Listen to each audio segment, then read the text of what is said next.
maa ngi nuyu sénégalais yi maa ngi nuyu képp koo xamante ne yaa ngi seetaan vidéo bi bëggoon a waxtaan ak yéen tuuti rek par rapport xew-xew yi am fi Sénégal temps yi yëpp rawatina lii di loo xamante ne souvent dañ ko constaté si suñu dëkk bi ñëpp xam nañ ne amul benn diine ci kaw suuf boo xamante ne dina en tout cas diine yi jóge ci yàlla dina nangu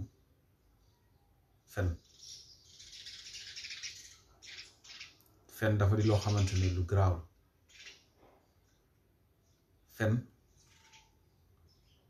moo di loo xamante ne très souvent dañ koy xeeb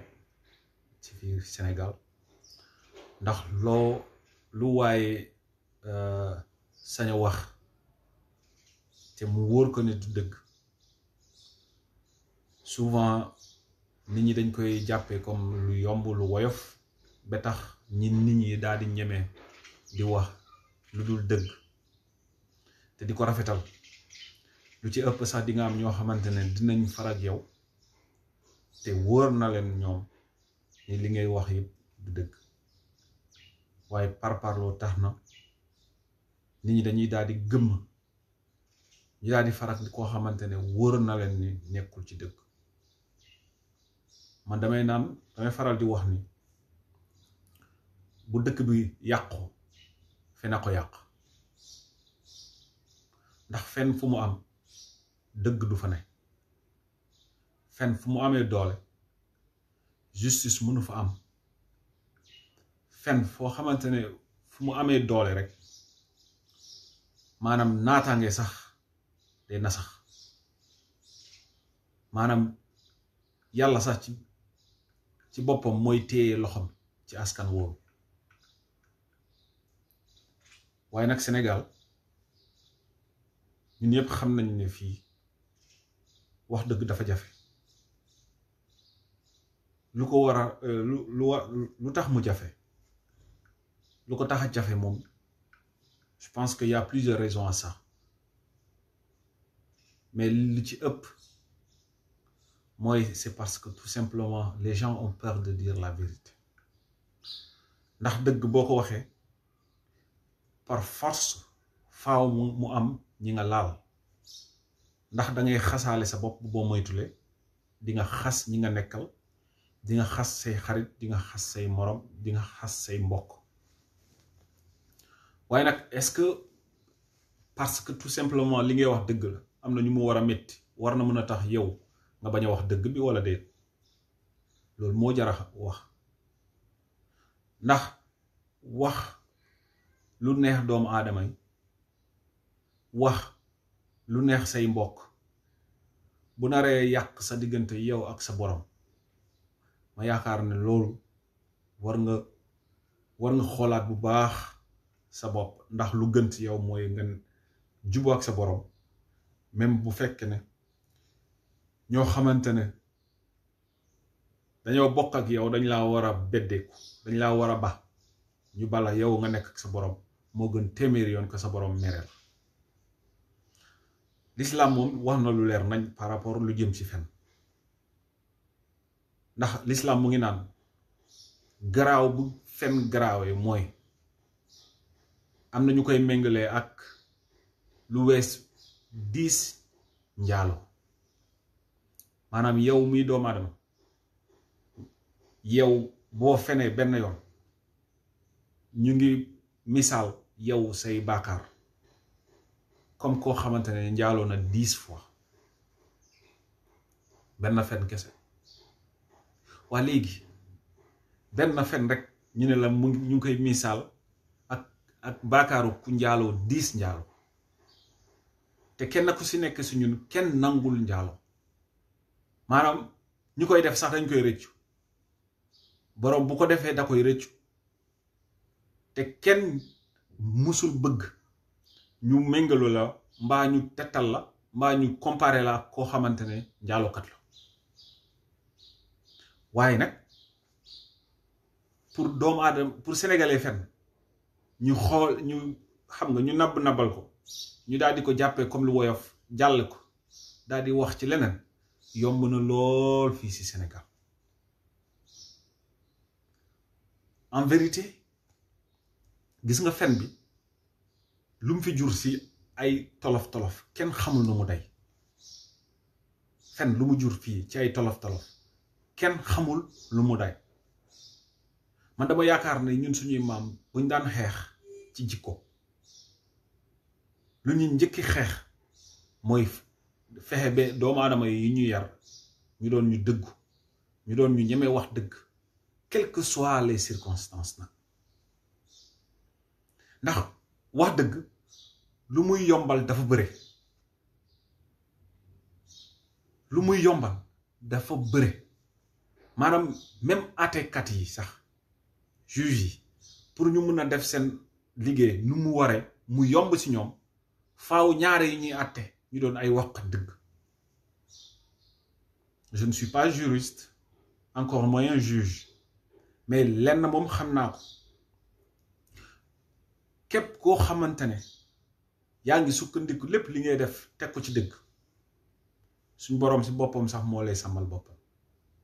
waaye lu ma mënul comprendre fii ci Sénégal mooy dañuy gis nit ki di fen wala boog jamono ji moom lu fi nekk moom dafa ëpp dayoo sax ndax ay kilifa ñooy toog soi-disant kilifa ñooy toog ci télé nekk ci ay plateau di fen bu mag ba mu wóor ñépp ni kii de day fen te moom wóor na ko diggante moom ak yàlla li muy wax ni yëpp dara du ci dëgg. ay njabootam toog di ko seetaan ay moroomam toog di ko seetaan wala bokk ay kilifam toog sax di ko déglu mu nekk foofu di fen ba ñépp xam nañ ne maanaam des mensonges aussi flagrants ñépp xam nañ ne waa ji dee fen mais borom da ciy nekk boo moytulee sax ñu mu toogal di waxtaanal sax dañuy daal di reetaan di ko jàpp ni comme si ay kaf la comme si c'était légal. Je dis le mensonge est illégal gis nga c'est pas pour rien mu doon comment on le dit encore la base de tous les vices yu yépp yu ñu am yépp Sénégal fii lu ko sous-tendre mooy fen ñun dañoo jàpp ni fen c'est normal quoi dans la journée nit ki billahi wallahi bu sénégalais yi kenn ku ci nekk su ñun ñu xoolaat suñu jikko daal di tëkk daal di jël décision ne tey maa ngi yeewu ba balaa may tëdd dinaa fexe ba sama làmmiñ mu mucc ci fen waat naa sama borom billahi bu ñëpp defoon si la moitié de la population sénégalaise fonctionnait ainsi gis nga tolof yi bëri ñu ngi koy am fi du fi am parce que lan la maa ngi fàttali benn saxaaba ñu ngi naan benn xadis di nettali ni benn waay dafa ñëw ci yonent bi sallallahu alayhi wasallam mu ne ko moom daal day def ñaawunteefu yu bëre daal mu ne ko bon yow da ngay def ay ñaawunteef mu ne waaw man kay dama koy def rek waaye nag su ma ko defee rek man daal di rëccu nag rus waaye dama koy nëbb tamit nag mu ne ko mu ne ko waaw mu ne ko kon boo ko defee doo ko mu ne ko ba dama lay ñaan benn mbir mu ne ko loolu lan nga may ñaan mu ne ko damaa bëgg nga bàyyi fen mu ne ko loolu la waaye loolu ça n'a rien à voir avec ce que je fais mu ne ko dama lay ñaan est-ce que mën nga bàyyi fen mu ne ko dinaa ko jéem mu ne ko jeex na